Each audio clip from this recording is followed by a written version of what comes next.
Good morning, everybody, and you are tuned into Tesla Longevity Center's live Q&A session where we sit and ask the doctor your questions. So we look for questions from you, the audience, to be posted in the chat section here in YouTube.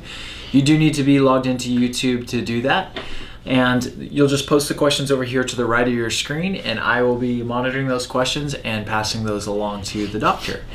If you're having any trouble with that, you can email your questions into us, and we will answer those questions on a following episode. The email address you want to send those to is office@tlcdoctors.com. Again, that's office@tlcdoctors.com. And in the subject line of that email, just make sure that you put something in there along the lines of question for YouTube, live Q&A. That way we make sure that the question is routed to us. And today I'm sitting as usual with Dr. Elthorpe. Dr. Elthorpe, thanks for joining us. It's always fun. I enjoy doing this. Yes, we do. Can you just scoot a little bit this way? Just like it Which one of us? Both of you. Okay. This way? That's good. Okay. All right. All right. Great. Well, we have several questions with us from last week, as well as some questions that were emailed in. Where would you like to start, Doctor? Anything is fine with me. Okay. It makes it fun. I don't pre-screen these questions, so when you're giving me a question, if I can answer it, I will. If I can't, I won't. And I just want to let you know this is more or less like what you would see if you were in the office and just asking a general question. I'll give you my best ability to answer it. Right. And we just want to emphasize, of course, a little disclaimer that this is not meant to replace your relationship with your doctor. This is not meant to be specific medical advice. This is for information, educational purposes. We do want you to keep your relationship with your doctor or make a relationship with another integrative physician with us or with another one as well. All right, well, let's jump in. I see some questions are starting in the chat, and I have a few that we didn't get to last week, both email and from the chat as well too. So the first question, Doctor, if you're ready, comes to us from Hetty, I believe is how you pronounce your name. And Hetty asks, what are the natural alternatives to INNOHEP? INNOHEP. INNOHEP? INNOHEP. Are you familiar with that? No, I'm not familiar with that. Okay. I'll give you a second to look that up and see if you can find anything, if it rings a bell. But in the meantime, we have another question. Is that ringing a bell? Tinzaparin? Yeah, tinzaparin. All right, so that's the generic. That's the generic name for INNOHEP. This is something that is given for the blood clots, okay? It is a preventative for blood clots. And so what we do is we remind you your best anti-blood clot is water, drinking enough water. Half your weight in pounds as ounces every day. Secondarily, a good night's sleep to reduce inflammation. This is an anti-inflammatory water. A good night's sleep is an anti-inflammatory. A low-carb diet, low sugar, low fruit sugar, so your blood isn't sticky. Then we would say moderate exercise, regular exercise is an anti-inflammatory, anticoagulant. Then we would say enzymes, systemic enzymes like Vitalzyme, Proteozyme, Vascuzyme. These have in them enzymes that work like little Pac-Men to chew up debris and proteinaceous waste material in your body, and the water will help get rid of it. Another thing is taking antioxidants in general. Antioxidants work to reduce cell damage and debris, and that debris and damage creates cell dysfunction, and then they become kind of like junk or debris. Fasting is another way to prevent blood clots. The antioxidant I use of choice with the most research behind it is the Juice Plus series, fruits, vegetables, and vineyard. Testing was done on that, looking at the hypoxic challenge. This was published in the Journal of Cardiology, where they had them eat, I think it was a Big Mac, very fatty, high carb breakfast or lunch. Then they shut off the blood flow to the arm for 5 minutes. After that was done, the lack of oxygen to the tissues in the arm created an oxidative stress. This oxidative stress then created a lot of cytokine storm, like you've heard with the COVID and things like this shedding, oxidative choking, shedding of cytokines.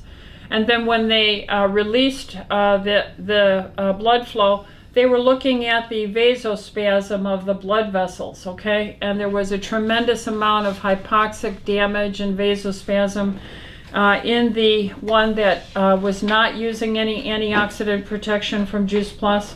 But then when they looked at it with the Juice Plus, they found that the vascular spasming and the cytotoxic injury was extremely reduced, as if there was almost none. And that's why I always say, work on me longer. If I fall over from a heart attack, I can handle low oxygen, hypoxic, clot forming, cytotoxic storms longer than the next person. So I certainly think there was good reason that the Journal of Cardiology published this, because it was very good for preventing the triggers that promote clots, which are cytokine oxidative debris. Okay. Got it. Well, just to recap, the question was, what are the natural alternatives to Inohep? And Inohep is a drug that generic name is tinzaparin, and that is a blood thinner. So Dr. Althorpe just went over a bunch of information of things that we can do to avoid blood clots. Yeah, tinzaparin is in the heparin family of drugs. Okay. Got it. All right, I'm going to hop over to the chat section. We have a question there from Deborah that asks, what is the general rule for helping a food poisoning or eating bad food episode where there is like upset stomach, vomiting, diarrhea? Well, the first thing, of course, is to give your gut a rest. If your gut is injured, you have to stop eating. And it takes a good, I would say, 48 hours to heal the gut and repair it. So I would go on a clear liquid diet immediately. I would tell my patients to go on chicken broth, beef broth. If they have to have some energy, I would ask them to mix ginger ale. Real ginger ale has sugar in it, not diet ginger ale. And the sugar in it can give you some energy if you're needing that energy and cannot tolerate a prolonged fast. So if you mix ginger ale with water, 50-50 roughly, that will give you energy. That the broth will give you the electrolytes that you need. And that would be what I would start with. Now, if it's more pronounced or prolonged, you could use the probiotics. We have a product called Orthospore IG that's very beneficial with the abnormal bacterial overgrowth in the gut. We have orthobiotic, we have probiotic 225 powder. That is the highest concentration we have, and that is for the most acute damage. You can mix that in water and drink it. The next item would be NT powder. That's the phospholipid replacement. We have in our cells, all the membranes are a double layer of phospholipids, and your gut lining, these cells, these villi, are just a series of cells, and they need that fat. They need that phospholipid. So you could mix the SBI powder or NT powder with the probiotic powder and drink that also on your clear liquid diet. This has really stopped the vast majority of all my patients, even serious patients like Crohn's and ulcerative colitis and inflammatory bowel disorders. So a clear liquid diet for 2 days. You can use ginger ale. By the way, ginger itself, the herb, is a gastric tonic, soothing item. And then a bit of the sugar in the ginger ale will give you energy to sustain a 2-day fast. Probiotic 225 from Orthomolecular, putting that powder, mixing it with NT powder, the phospholipids. And SBI Protect, I had brought that name up. That is a creation by Orthomolecular, which has immunoglobulins primarily in it that help protect the gut lining that has been injured by some agent that upsets you. So those immunoglobulins that are normally in our gut, you can replenish with SBI Protect Powder. Okay. I have a question here from Ernie that asks, when is the best time to take supplements? I was just listening to a lecture podcast this morning on high intensity health, and there is some research coming out that is suggesting that you take your antioxidants at nighttime, that there is an enhanced performance for your mitochondria when you're at night, of course, repairing and healing, so that the research was so compelling that I think I'm going to shift my Juice Plus capsules to my evening packet at night. So antioxidants like Juice Plus seem to have a better impact in the evenings. He was talking about cell death, longevity issues in the podcast and the research, and the suggestion there was, and we've been doing this for decades, giving berberine and alpha-lipoic acid, and I created that in a product called TLC metabolic formula, TLC metabolic formula, and this has that berberine, high quality, natural, diabetic kind of a herb. You know, the medicine metformin is designed from berberine, so they've modified it to own the patent on it, but I think berberine works better than metformin in my experience. Now, what did they find? Berberine with lipoic acid in the mornings helps to set your metabolism, sugar metabolism, and is associated with certain cytokine pathways that promote cell death or cell longevity. And those enzymes studied in people who take it, and I take it every morning of my life, I take this TLC metabolic formula. It will protect your mitochondria and allow that cell to slow down its cell death or its Hayflick number that was discovered in 1961, that cells have a certain lifespan.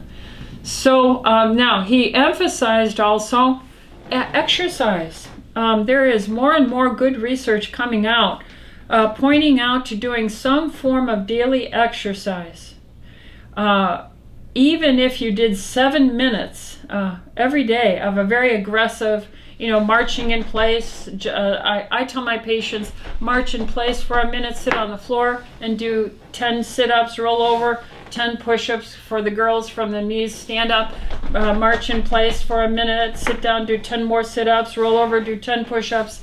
There is so much research coming out about the value of stimulating your muscle cells, because muscle and nerve has a different kind of behavior for turning over as opposed to skin or other things like your hair and your nails and other tissues in your body that could be injured. There's more of a permanent cement-like stigmata to muscle cells and nerve cells, and they respond to repair much better if there's a regular drain on them. And of course, when you're exercising, you're using your nerves for body position and body activity along with the muscles. So this is a whole nother field of research, and I recommend don't sweat over this. Just knock out 10 minutes every single day of your life and turn your system on every morning, okay? So. And as far as when to take your supplements, you're saying that you're convinced from some of this research that you've been covering that the antioxidants should be taken in the evening? Yes. But how about the rest of your vitamins? Well, the study was about antioxidant replacement therapy. So I can say that there is a body of scientific knowledge suggesting evening dosing for that. I'm going to suggest that there is a body of research showing that berberine and alpha-lipoic acid is supportive of your daily energy metabolism for the use of your body. So that would be a morning thing. As to the other things like orthodigestzyme you take with your meals, systemic enzymes like vascuzyme to prevent blood clots, proteozyme, Vitalzyme, these should be taken on an empty stomach. I take mine first thing in the morning. If I ache or I have any sense of pain, I take a double dose, a second dose at night on an empty stomach. Outside of that, your B vitamins, your minerals, these multivitamins, my DHIS that I take both for the quercetin to prevent COVID, viral illnesses. I don't think fatty that there's acids. I don't take supplemental fatty acids because I take the PEOs. The parent essential oils. Those are fatty acids. But I'm a carnivore now, and I'm eating so much healthy fats. I have not been using my parent essential oils much at that time. Got it. All right. And we have a question from Michelle that asks, both vitamin D and C are fat soluble, correct? D is fat soluble, C is not. So no adverse effects with overdosing? Well, if it's fat soluble, you theoretically can overdose on something because your body stores it, unlike a water soluble vitamin. So how rare would vitamin D overdosing be in your opinion? And is it something we should be concerned with? I have seen one case in 40 years of practice, so it's extremely rare. It reversed itself, and if you do a chemistry panel where you are looking at the complete comprehensive liver profile along with the kidneys and other things, you're getting a picture of all organ function with a comprehensive chemistry panel. And I order that whenever I'm doing my vitamin D on my patients, because remember, your liver will be impacted by fats, okay? So if vitamin D is a fat and you're taking too much fatty vitamin D, then it'll harm your liver. So if your liver enzymes are perfectly normal and your vitamin D level is 100, 120, then that dose is correct for you, even though the ranges on your lab form say, maybe 80 or 100 as their upper limits. I'm constantly having my patients roughly in the range of between 80 and 120, and we did very well. I don't have any significant impact from the COVID pandemic, but yes, you should test it. Now, the dosings that I give my patients in general are from 5,000 international units of vitamin D3, and I give it with K2. And I go up to, and I take myself, 15,000 international units of vitamin D3. I take 10,000 in the morning, and I take my 5,000 K-Force at nighttime. Right. Now I'm going to take it with my Juice Plus at night. I've seen you go as high for yourself as 50,000. I use acute, just short term. Yeah, I'll do that once a day for maybe 5 to 7 days. If I have any sense that I'm coming down with anything, I'll beef it up. Because vitamin D has so many immune supporting benefits. Correct, yes. Okay. Great. So, Michelle, I hope that answered your question. As far as vitamin D and vitamin C, C again is a water soluble, so really you can't overdose on that. There was a question asked last week as part of a multi-part question, but it relates to this. So the car asked, are the fat-soluble vitamins D, E, K, A more effectively used when fat is burned? Well, if you're burning fat, that means that you are fat adapted. Right. And I should preface this because he asked before this. He said the body stores toxins and fat. Wouldn't going into ketosis release those toxins into the bloodstream more rapidly? Then he asked about those fat-soluble vitamins. Well, yes, but you don't want these toxins in you. It isn't like don't clean out your refrigerator because it's getting dirty. You've got to clean your refrigerator out. It's going to stink while you clean out the fridge, but if once you leave you're done in there, it's going to. And part of this process of cleaning it out is learning to move from your heavy carbohydrate, starch, plant-based carbohydrate diet and shifting your metabolism into a flexible fat-adapted diet. And that's done by lowering your sugar, starch, and fruit sugars in your general daily life. Have your doctor measure a fasting blood insulin on you. The labs I've seen foolishly allow a fasting blood insulin to be as high as 25 and still call it normal. That's criminal in my opinion. My top limit is 3.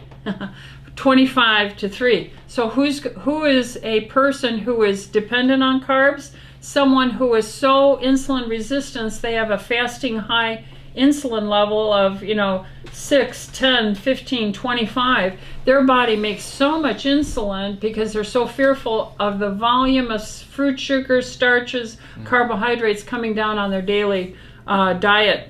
So you fat adapt by starting to cut your carbs down, narrowing the window time in which you're eating so your stomach is empty longer, trying to get, let's say you could start by just giving up breakfast and then only eat lunch and don't eat any later than dinner, 6 o'clock, 6:30, and try and make the choices lower carbs. Try and do some exercise every day. That will burn down some of the sugar. When that happens and you fat adapt, then you're going to start drawing energy that is enduring. The brain prefers ketones. It's a misnomer to think that the brain needs glucose exclusively, and you'll get better mental focus. So as you move and shift into a narrow window to eat, and as you don't eat late, and as you exercise, you're going to fat adapt and move into fat burning. You'll think better. You'll have more enduring energy. Your toxins will come out of those fat cells, and you won't need as much vitamin D. Okay, so the dosing for vitamin D in an overweight and obese person is higher because so much is filling in these excessive storage sites as well. So you can take less vitamins and live a better, healthy, longer life and avoid all those medications, all those doctor visits, all those hospitalizations. Right. You'll heal much more quickly. Right. So in a nutshell, the answer to this question is yes. Since toxins are stored away in the fat, going into ketosis is going to release some of those toxins that are stored in the fat. Mm-hmm. But our body has systems to deal with that, and the one that it's the poorest dealing at would be, of course, heavy metals. The most common one that would be hard to get rid of are heavy metals, but of course we have a solution for that with chelation therapy.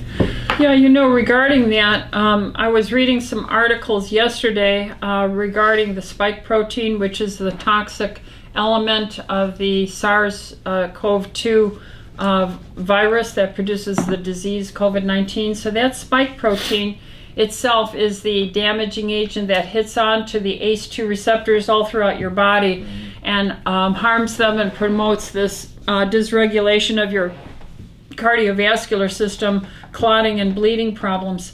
Now, that spike protein itself has a net positive charge, and that net positive charge makes it logically removable or made inert through agents in your body that are net negative and can grab onto them.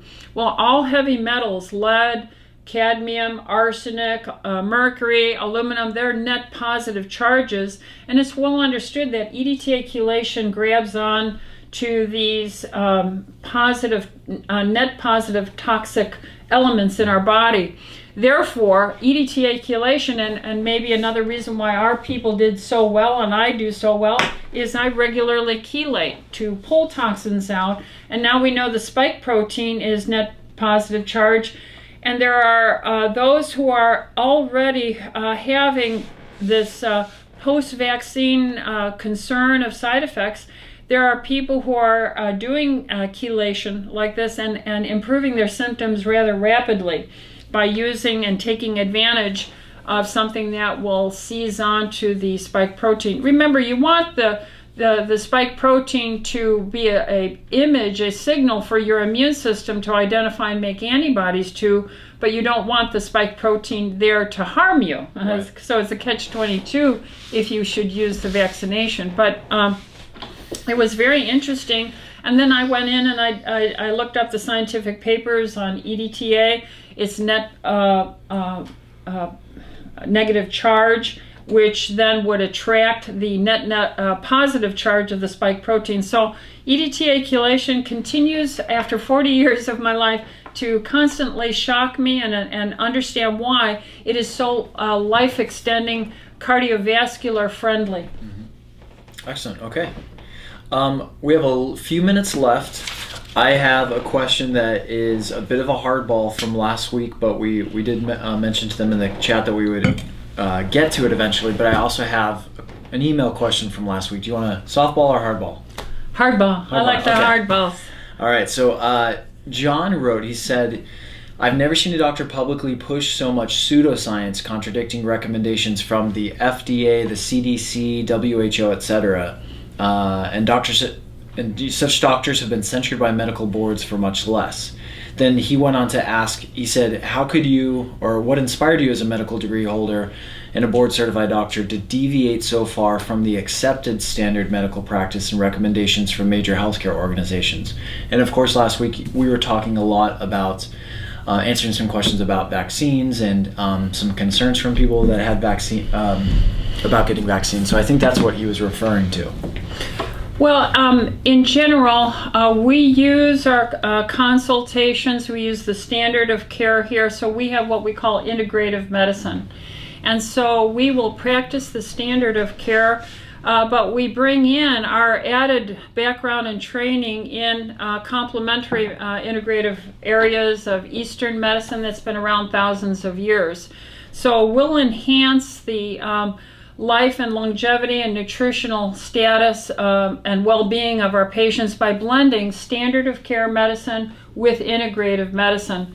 The science concerning vaccination or FDA, we are not going against anything. We are going for the good scientific methodology.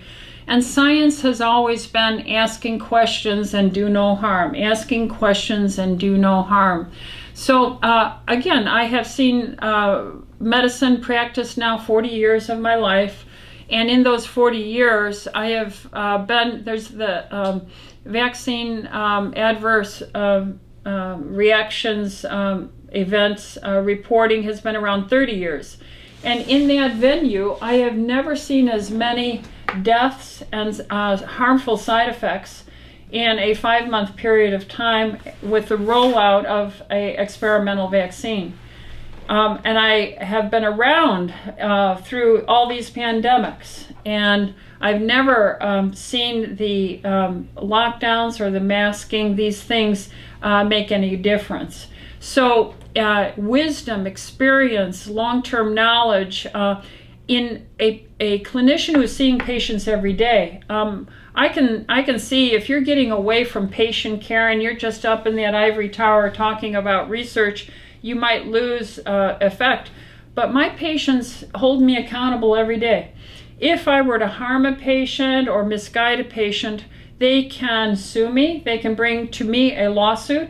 They can, like this gentleman, put a bad statement up on the social media. They can give me a bad Yelp. They can say these things. So I can be immediately impacted and harmed if I don't put my patient care first at the highest level, looking at standard of care with any other possible ways to help them. On the reverse of that, there is no way you can sue the pharmaceutical companies or the government. There is a private court for disputes of the vaccine injuries, but out of the tens of thousands that have tried to get in there, very few are accepted to be adjudicated. So the pharmaceutical companies are indemnified, prevented from being sued. The pharmacist that gives you the vaccine, the doctor that gives you, you can't sue them for that. And so I'm saying here, I can be sued, okay? I don't want to harm my patients. I'm held accountable on so many, many levels. If a physician is not looking out for the long-term interests of their patients and looking at the science and looking at ways to find any means that is safe to build their immune system, and you look at all my patients, the thousands we have, the 5 doctors that we have here, we really had no one harmed or injured from this. Well, during the last year and a half, while the world was more or less losing their heads, and it was scary at first, and people were afraid, and there was all kinds of reports about, I remember hearing 30-40% potential mortality from this, and yet through all that, we helped our patients maintain their immune systems, and really do, I think, wonderful through this. And we see that this is not, we were asking questions along the way once we saw that things were not adding up. And that's what good medicine meets good science should do: ask questions, and not just follow the masses necessarily. But I do think it's a really interesting question. What led you? What is your particular story and your path, having been a standard of care, trained physician, running an emergency room in the Army for year after year? And I don't think we have time to answer. It's the patient outcome. Yes. It's the patient outcome. In a nutshell, it's patient outcome. Right. My patients live. My patients tend to get off of medications. My patients tend to lose weight, to reduce or get out of their diagnosis of diabetes or heart disease or high blood pressure. My patients do so well. So you take the best of everything you can for the sake of the patient, because I'm certainly always held accountable at a drop of a dime. Right. And that might be an interesting thing for you to share your story someday in a little bit greater detail as to your path through your medical career and what led you to integrative medicine and opening your center here.